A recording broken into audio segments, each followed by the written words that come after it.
Just thought I'd do a quick video on a trick I've learned with using this stuff, Goop. There's all kinds of varieties of this called shoe goo and all different names, but it's basically a type of urethane, and it is soluble in toluene, available at least in the United States, available at your local paint store, hardware store.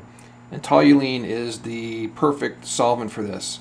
So this stuff, if anybody has used it, you know that it gets thick and tacky, and it tends to dry out.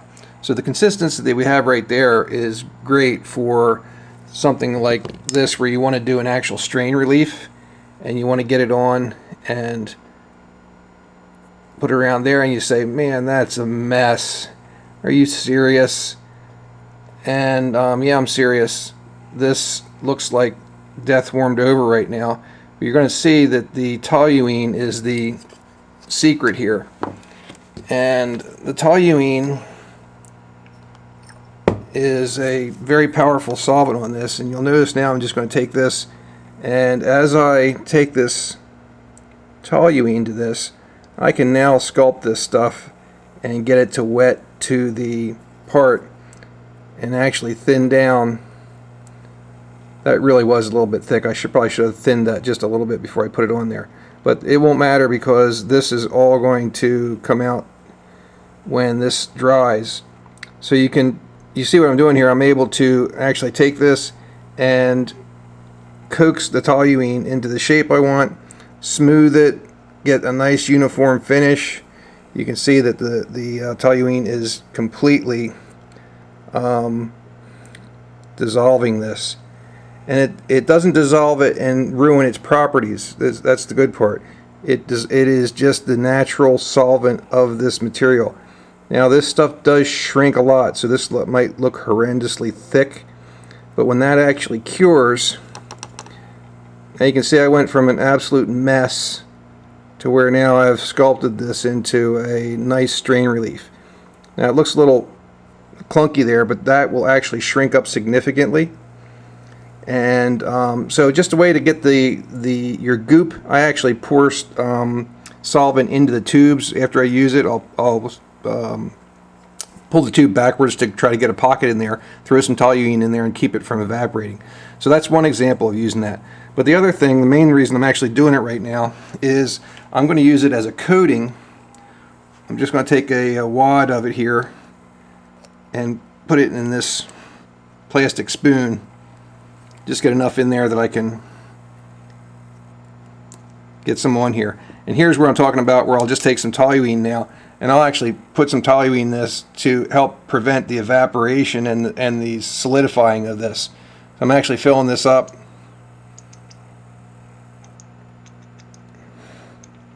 This is an old Tabasco bottle, because the toluene is pretty aggressive on a lot of plastics.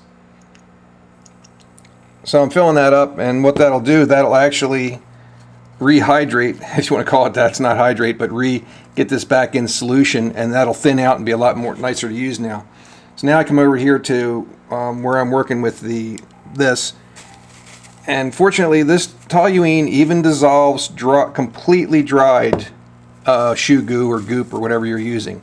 So in that one sense, you don't have to worry about where you put it.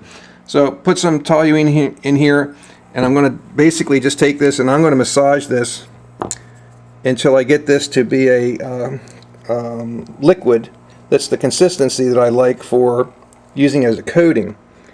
And the coating, the thing I'm coating is, I'm using the P-Touch thermal labeler material, which works nicely, but it's kind of looks like an unfinished product when you just have the little label sticking on there. I'll show you an example here once I get this mixed on my Kelvin clips, where I have markers on there for the high potential clip, low potential clip, and the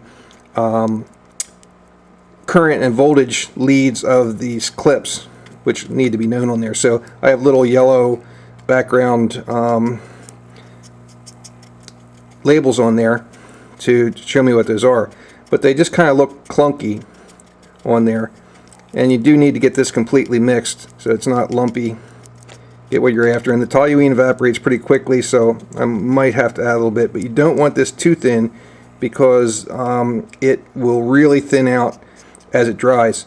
Good part is, if it's thinner than you'd like, you can always go back and put a second coat on. So it's not a big deal. I just don't think many people are aware how workable this stuff is if you realize that toluene is the solvent for it. So now we're getting to where this is getting a nice consistency. Still not quite smooth enough yet because we want this to flow and wet out on its own to a nice even layer. So I'm making sure this really, I'll probably cut a section of this out of the video and come back. Okay, I've got about the consistency I'm after, and you don't want to do a real whippy kind of stir there because you see I've actually got some air bubbles in there. Most of those will come out. I'm just going to clean off the excess off my brush here, and then I'm going to apply this directly onto right over my labels. And I'm actually going to wet this whole outside of this because it'll look a different texture if I don't. So I'm basically encapsulating these labels in the shoe goop stuff. And when that dries, that's going to be a nice thin, it thins down a lot, so it looks like I'm making a big gloopy mess here, but this will actually thin out and form a nice uniform tight coating on here. And like I said, I'm only covering these other areas for appearance because this will have a glossy look, and this is going to make it less obvious that there's a coating on here. It'll just look like this is a glossy piece of plastic. And good part is you can come back to this. You can come back to it again and put another layer on, or you can just smooth it around with just straight toluene. And I've already tested it on the piece that we showed there in the beginning to make sure that it doesn't eat the P-Touch labels. So that's ready to go, and I've got my rack here ready to hold this. And I'll just move on to another one. I'll show you this one now, where here's where it's dried, and this is a relatively thin coat, but you can see you can't get under this edge anymore. It's protected. You can see this is drying out. That'll shrink up a lot more, and but this is not soluble in IPA, isopropyl alcohol, so you can clean this with isopropyl and it won't touch it at all. You just can't clean it with toluene, but toluene isn't usually around, so shouldn't be an issue with that. But this does a nice job of sealing those labels, making it look a lot more professional. Another use for this is when you have cheapo equipment that has knobs that don't have a very nice feel. They have a slightly slippery feel to them, and you wish they had that high dollar grippy, lightly grippy feel to them, slightly rubberized. Just put a coat of this on and you've got instant high dollar knob, and it will have a very nice tack to it. And the only thing that you need to do is, ideally, you want to keep moving this until it starts to skin over, so that it doesn't sag in any particular direction. So you can see it's nice and wetted. I have a nice uniform coat on there. So now this will start to skin over pretty quick. Okay, here you can see a partially dried one. You can see how much that really thinned down. So I'll probably put another coat on this to improve that, because this stuff really does shrink. So that's why I say when you thin it down, you don't want to get carried away, because at that thin level it dries to a very, very thin layer, but it does make it easier to apply uniformly.